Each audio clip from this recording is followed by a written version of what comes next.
Welcome to CEFC. I'm Pete. For those of you guys who don't know me, it's so good to be with all of you this morning.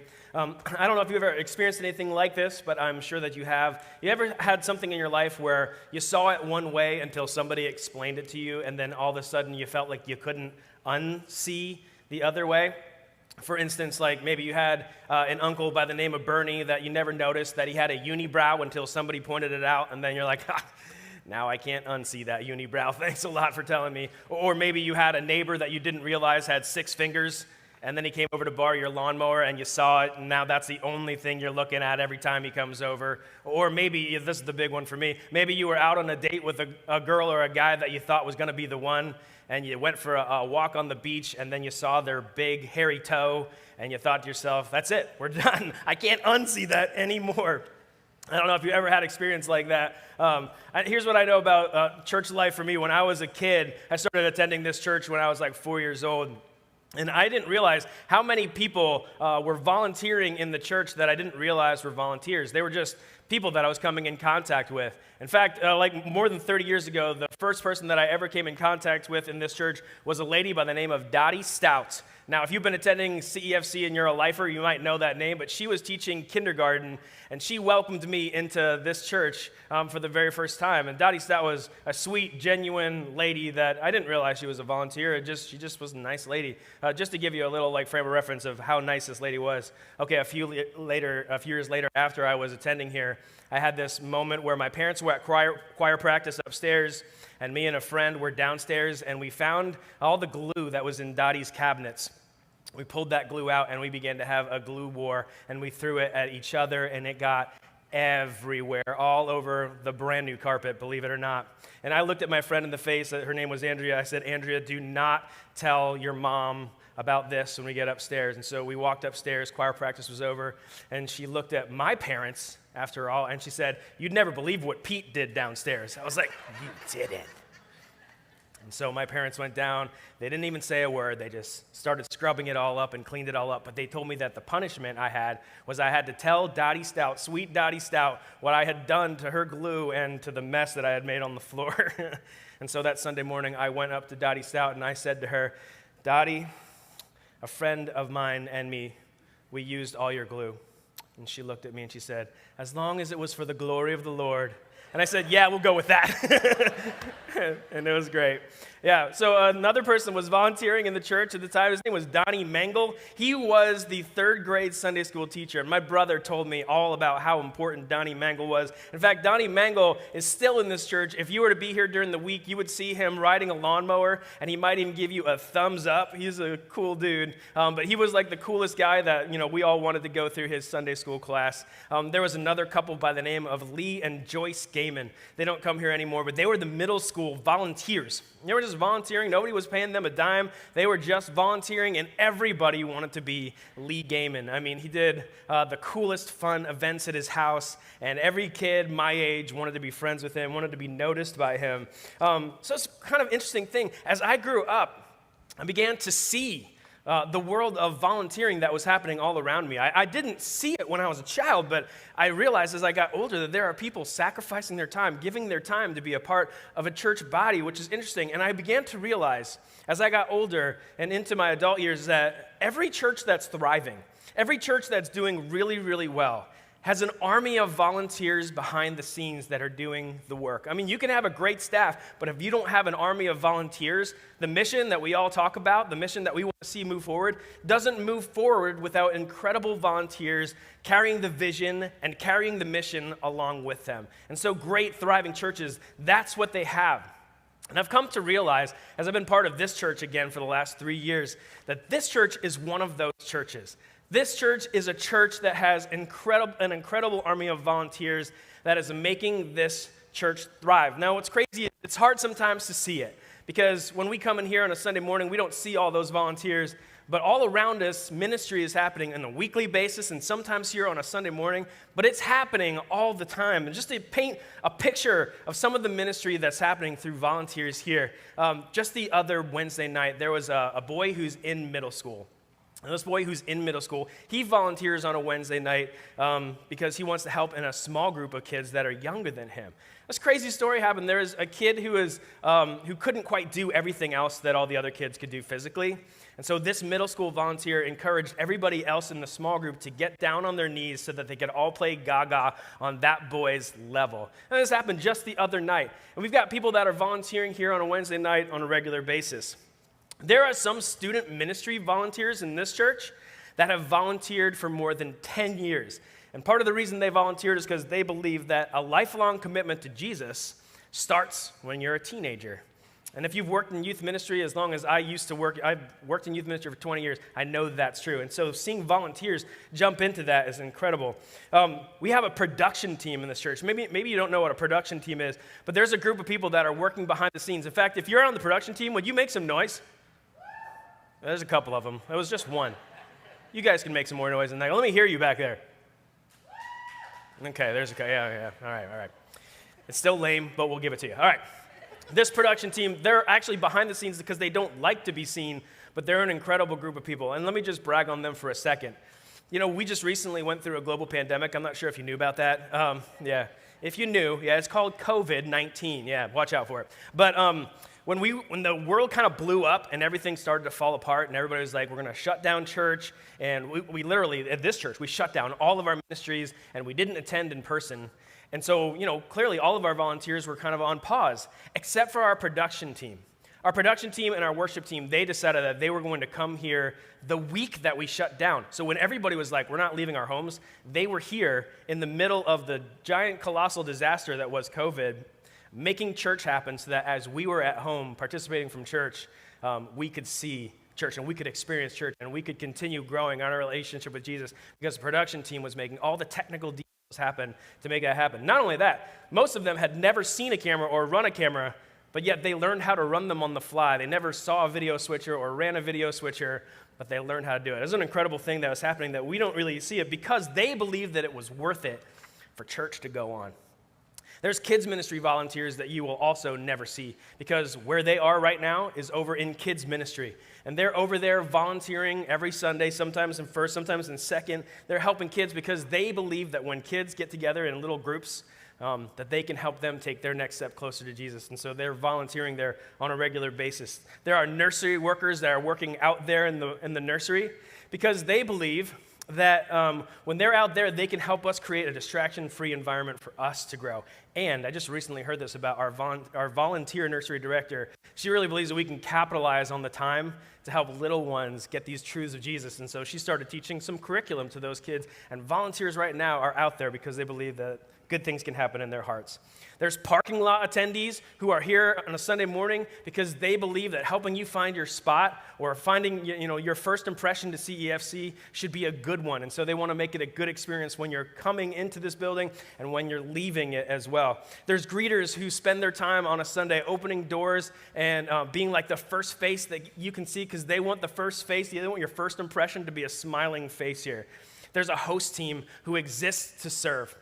And literally, they just want to help you find your seats or do anything else that we ask them to do here on a Sunday morning. Even if that means counting and nobody knows their name, they're here serving on a regular basis. There's men and women who jump into construction projects because they believe that they want CEFC to be safe and dry and warm in the winter and, quite honestly, flushing toilets. They're passionate about that. There are volunteers who get here really early. You don't see it when they show up, but they get here really early just to make you some delicious coffee. And then also some of those volunteers, they go upstairs because they want this environment called the cafe, the Next Step Cafe, to be one that is very warm and very inviting and have great food. And they want you to be able to connect with others on a Sunday morning in a social environment. And that's their ministry they're doing up there.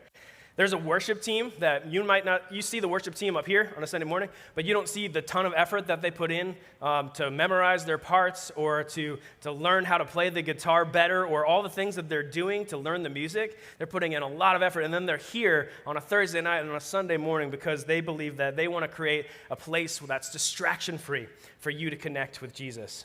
There's boot camp volunteers, and maybe some of you have been boot camp volunteers, but they believe that it's worth taking a week's vacation to help kids. Some kids from our community, some kids from here, but there are hundreds of kids that come to boot camp And those volunteers, they want those kids to have an opportunity to find out who God is and how much he loves them. There's Beast Feast volunteers. We do this event called Beast Feast. We haven't been able to do it because of COVID, but don't worry, we're going to do it again in the future. And there's an army of volunteers. I just talked to somebody that volunteers for this. They said, when we invite people to Beast Feast, it's one of the only times we can get our unsaved friends and relatives to come to Beast Feast. And so their passion, their ministry is to create an event where people can come for the very first time and experience God in a way they never expected. We have winter volunteers that you'll never see who sacrifice their dollars and their hours to plow our parking lots. I mean, it's crazy I didn't realize how much it costs to plow a parking lot, and these guys are doing it for free, and then they're out here shoveling our driveways and snow blowing, and this winter, they were out here a lot doing it. Just serving and serving and serving. We have small group leaders who for years have opened their homes. They've scheduled potlucks. They have written some curriculum, some incredible curriculum, and just led people because they believe that life change happens in the context of a circle. It's an incredible thing. We have elders here who carry the weight of leadership because they just want to see the ball of the mission go forward. We've got a team of prayer champions who are praying sometimes when you show up in the door. And I just think, what an incredible thing. Something that we might not even be able to see is happening all the while to help the mission go forward. And maybe just to paint the picture a little bit more. This is a little bit weird. We don't ever do this kind of stuff. But if you have ever volunteered or are currently volunteering here, would you stand? Would you do something crazy and stand for us so we could see the army of volunteers all around us? And if you're online, why don't you stand up too? And upstairs in the loft, you stand up. And wherever you are, let's give these people a round of applause, a big round of applause. Thank you so much, guys. You guys can go ahead and grab a seat. Man, it's an incredible thing to see them right in front of us. And I'll tell you this. Once you see the volunteers, you can't unsee it. You start to realize that they are everywhere serving. And I realized in my life there have been some volunteers that have really inspired me. And as I looked back on my life, there was a couple names that came to mind that I wanted to tell you about. One was Steve and Tina Brubaker. I don't know if you know who Steve and Tina Brubaker are. They don't attend this church anymore. But when I was about 16 years old, there was no youth ministry here. So it was all volunteer-based, and they were a couple that decided it's too important to just let these teenagers grow up and not go through a student ministry. And so they began to commit their time 100% volunteer as the student ministry directors. Now, we didn't give them a lot of resources. That room out there where you walk in the lobby and you can just kind of sit together, that was the youth environment. And so we would come in there on a Sunday morning, and they would teach us. They set up these events where we would go to Creation Fest. And so some of my earliest experiences connecting with Jesus were because Steve and Tina decided to volunteer their time. Now, here's one of the most incredible things about Steve and Tina. We hired a youth pastor when I was 18, so 2 years later, right? And Steve and Tina didn't complain about it. They decided to serve on the new youth pastor's team. And this is what's crazy about that. They stayed on the team for so long. They were on for 13 years. That when I got hired as a middle school student director, they served on my team. I mean, just to think about the heart of a servant that decided to stay on with it that long. They're truly inspiring to me, that they gave up that much time and that much energy, and their influence meant the world to me and still does. There's another guy sitting in our midst this morning. His name's Ryan Regal. When I was a young volunteer, not a volunteer, when I was a young staffer when it came to youth ministry, Ryan Regal was one of my very first volunteers that came onto my team. Well, Ryan Regal decided that he was going to be the guy who was there the earliest, and he stayed the latest. We had staff meetings at our house every month, and he was always there till 1 a.m. I was like, Ryan, what time is it, man? Isn't it time to go? No, it was awesome that he stayed and was so invested. He was at all the winter and summer retreats that we did. He was constantly spending extra time meeting with kids. He went on missions trips. He helped me fly to San Carlos, Arizona with a group of teenagers, and he went there and helped make sure that it was a successful and great event. It was crazy to see the amount of time that Ryan has put in and actually is still putting in to this church to this day. There's one more that I wanted to tell you about. His name is Gene Stork. Some of you guys know Gene Stork because if you've ever had any plow work done, you've probably gone to Gene Stork to get it done at Stork's Plows. But Gene Stork and I have been friends for a really long time. When he was 18 years old, he was invited to be a small group leader in Awana. And so he started helping lead in Awana. And it wasn't long that he was invited to be a small group leader in our middle school and high school ministry. And he served tirelessly, going to all the events, all the different places. He was just always there. It was incredible to watch him serve. And then He went back when his kids were born to serve again in kids ministry. And altogether, he served for like 22 years in ministry. He went on over 16 missions trips with CMTS, and he also started a ministry called The Spike with a guy by the name of Brett Kirshner that was already previously mentioned here in the room. And they ministered to all kinds of kids with alternative music. It was an incredible thing to see all the volunteer efforts that he put into this church. Now, here's the biggest question. When we see volunteer efforts like that, and that so many of you guys have put in, the biggest question that I think I need to ask and that you need to ask is why? Why does someone decide to give 22 years of their life to serving? Why does someone begin to say, you know what, my Tuesday nights or my Wednesday nights or my Sunday mornings is going to be something I'm going to give as a gift? What drives a volunteer to say, I want to do that? Because we've got an incredible army of volunteers doing that today. I just recently was working through some small group leader training with our adult volunteers. We spent 4 weeks talking about small groups and about how to be a leader. And dude, if you are a part of one of their small groups right now, they're awesome, awesome leaders. But I asked them a question. I said to them, if you could have more time or more money, which would you choose? And all of them said that they would want more time. All of them said they want more time. Maybe you could think about that question in yourself right now. If you could have more time or more money, which would you choose? Time or money? I think hands down, we almost always choose time when we think about it. Because when you think about it, you can always earn more money, right? Even if someone took away all your money, you could earn more. You just go to work, you grind it out, you earn, you save, you invest, and you get more, right? You can always get more money. But you can't get more time. In fact, time has such a high value in our lives that we all have to decide, how am I going to spend my time? Because I don't want to lose my time. I don't want to waste my time. We might even shout to our children, don't waste time with that thing. We're constantly thinking about, what am I going to do as I get older? Because we only are allotted a certain amount of time. So we place ourselves in places where our time gets the best spent or gets the most return on the investment of our time, the ROI of our time. We want to place ourselves in those places. Maybe, did you guys ever see the movie Click? There was a movie where there was a guy who had like a remote control and he could fast forward through time. And he kept fast forwarding through conversations where people were just standing there monologuing. You know, he was like, click, let's fast forward through this one. Or let's fast forward through this boring kids concert. Or let's fast forward through all these things. And as he got to the end of his life, he realized he had fast forwarded through so much of his life. He looked back and he's like, what did I do? I lost the most valuable thing. It was like this nightmare that he had when he realized he lost the most valuable thing. In fact, the author of James, he writes this.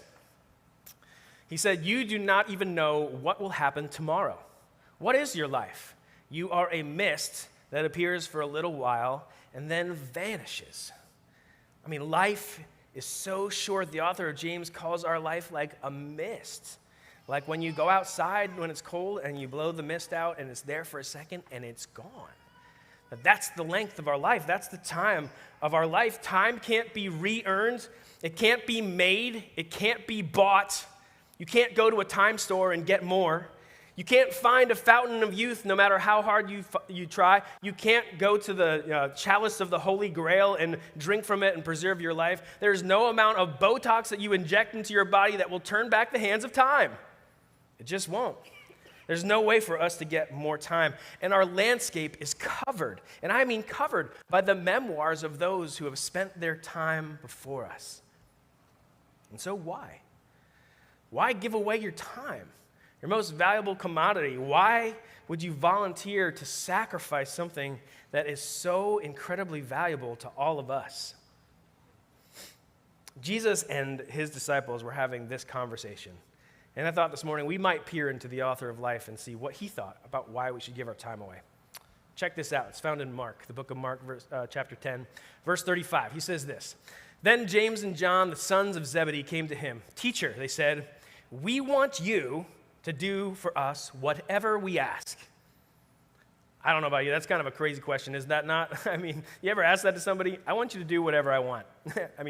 I think that was kind of an interesting question that they were asking. Maybe they were having a bad attitude. I'm not really sure. And he keeps going. What do you want me to do for you? He asks. He continues. They replied, let one of us sit at your right hand and the other at your left in your glory.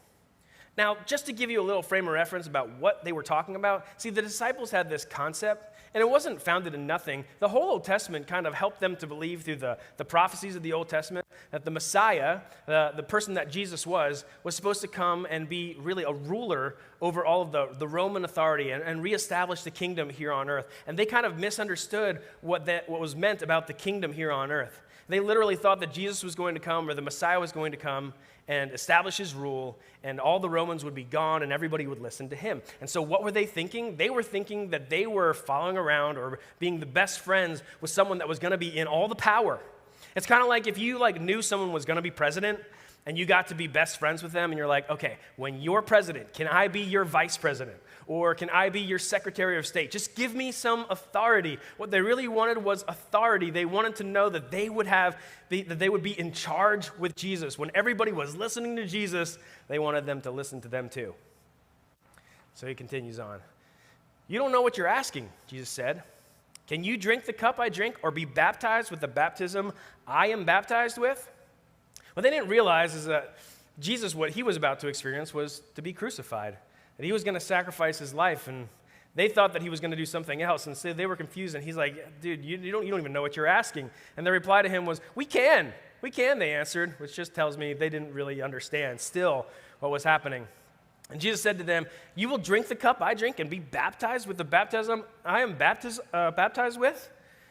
They really didn't understand, so he continues to elaborate. Jesus called them together and said, you know that those who regarded as rulers of the Gentiles lord it over them. Jesus says, you want authority? You want power? You want people to listen to you? You want people to be your slaves? He's like, do you know what Gentiles do? Do you know what they do?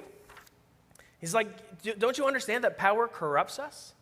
Don't you understand that oftentimes wealth doesn't automatically make us generous, but it almost always makes us want more wealth? It's like a bottomless pit. When we have some, we're just like, I've just got to make the bank account get higher and higher and higher and higher, and there's never enough. And possessions, they don't make us always happier. They actually make us worried, because the more that you have, the more you're constantly freaking out about the things that could get destroyed or stolen or lost or cyber hacked. Apparently that's a big thing right now, right? Or position doesn't automatically make you caring. It often makes you more forceful or more abrupt or more demanding. And when we're given those things that seem to typify the American dream to us, it doesn't always turn us into the best version of ourselves. And Jesus is like, hold on a second. You said you want to be great. You want to be important. You want to be those things? Let me tell you what great looks like. So he goes on. Not so with you instead. Whoever wants to become great among you must be your servant. And whoever wants to be first must be the slave of all. He said, you want authority, but listen, that's not what it means to be a follower of Jesus. That's not where life is found. Let the author of life tell you where life is found. You want to be great? Then become a servant. You want to be first? Then become the slave of all. That's where life is found. And he goes on by saying this. For even the Son of Man did not come to be served, but to serve, and to give his life as a ransom for many. Even God himself, who has all authority and all power, even God himself didn't come to be served, but to lay his life down as a ransom for many. Come on, he's like, guys, listen in here. You think you know what greatness is? It's not found in authority. It's found in sacrifice. It's found when you give your life away. If you want to experience where life is at, it's not in getting more, it's in giving more. And as if they didn't understand, Jesus and the guys, they left after that time, and he kind of lived out this example right before him. And so it says they came to Jericho as Jesus and his disciples together with a large crowd were leaving the city. And a blind man, Bartimaeus, which means son of Timaeus, was sitting by the roadside begging. And when he heard that it was Jesus of Nazareth, he began to shout, Jesus, son of David, have mercy on me. So there was a blind man who was sitting by the side of the road. He probably came there every single day. He probably was annoying to the onlookers as he would call out for help all the time. And so he says, many rebuked him and told him to be quiet. But he shouted all the more, Son of David, have mercy on me. Everyone around was doing what we normally do. They were saying, shut up, stop yelling. Why don't you understand? Nobody cares. And they were really telling him, your life doesn't matter. And Jesus he had just so eloquently put what really matters before the disciples. And now he walks into the situation, and they're literally rebuking this guy and telling him to just be quiet. Jesus is like, no. Let me show you. This is what greatness looks like. Jesus stopped and he said, call him. So they called the blind man. Cheer up, on your feet, he's calling you. Throwing his cloak aside, he jumped to his feet and he came to Jesus. What do you want me to do for you? Jesus asked him, what can I do for you? The blind man said, Rabbi, I want to see. Go, Jesus said. Your faith has healed you. Immediately he received his sight and followed Jesus along the road. You know, here's this guy in society, and we've had people like this in our life where we felt annoyed and we just kind of want to brush them aside. For whatever reason, we're like, you're lesser than me, you're lesser than me. Jesus is like, no, let me show you. And someone that was lesser than everyone in society was invited to the knees of Jesus, and Jesus said, you know what, I'm going to give you the very thing that you're looking for. Receive your sight and go. Your faith has healed you. Right when everybody else thought it was just a dumb idea to help the least of these, Jesus said, this is where greatness is found. This is where life is found. Jesus met his need, and he helped us to see that authority isn't what makes us great. It's becoming less that makes us great. This is where life is found. This is where joy is complete. This is where the desire of fill the blank is found. And the bottom line is this, that when you serve, you find your place in God's story.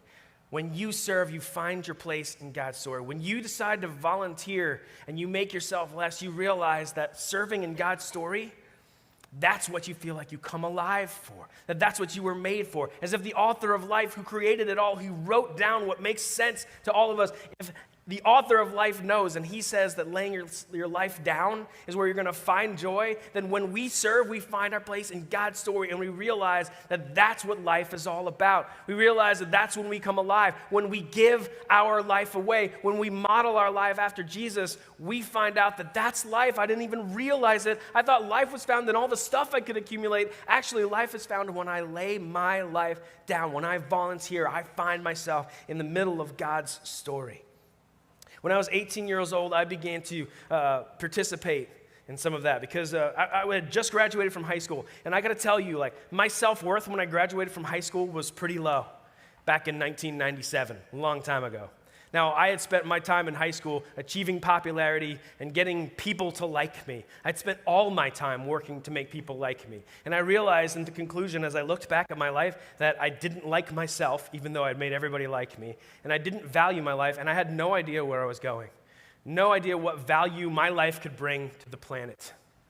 So I started attending Penn State, and I planned on just doing what all my teachers had told me to do, which was get an education and then go to Broadway and become an actor, because they all thought that I was good at acting. And so I was planning on doing that. I thought that's what life would be about for me.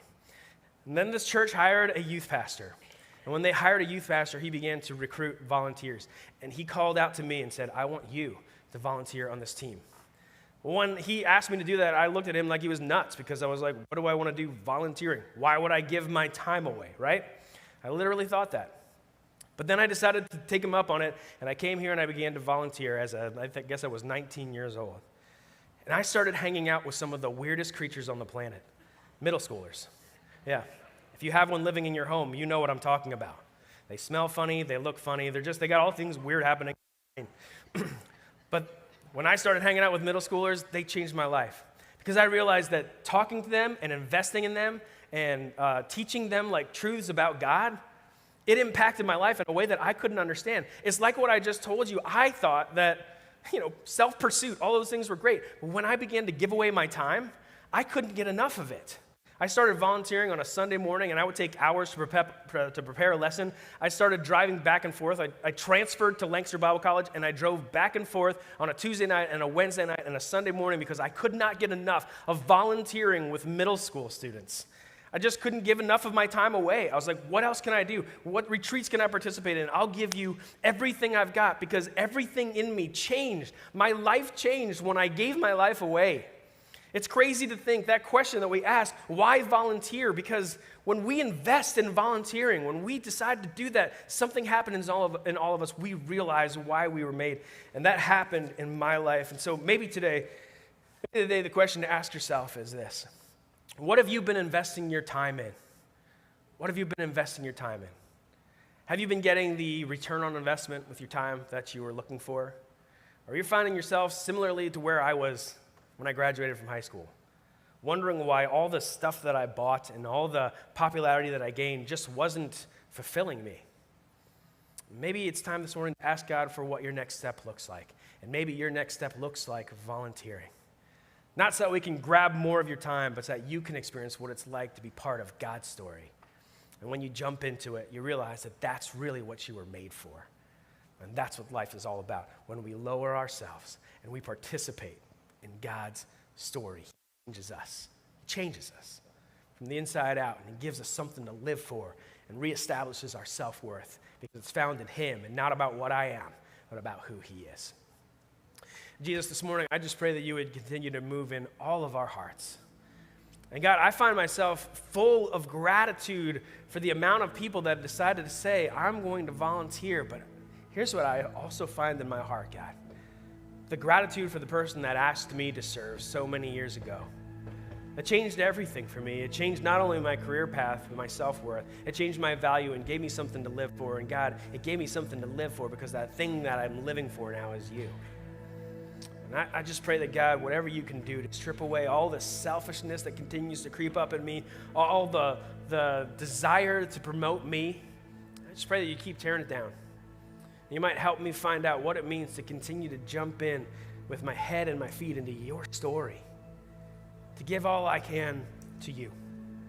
And thank you, God, that you invite us into it, and that you make us great when we do that, and you help us to realize where life can be found. We love you, Jesus. We pray that you move in our hearts. In your name we pray. Amen.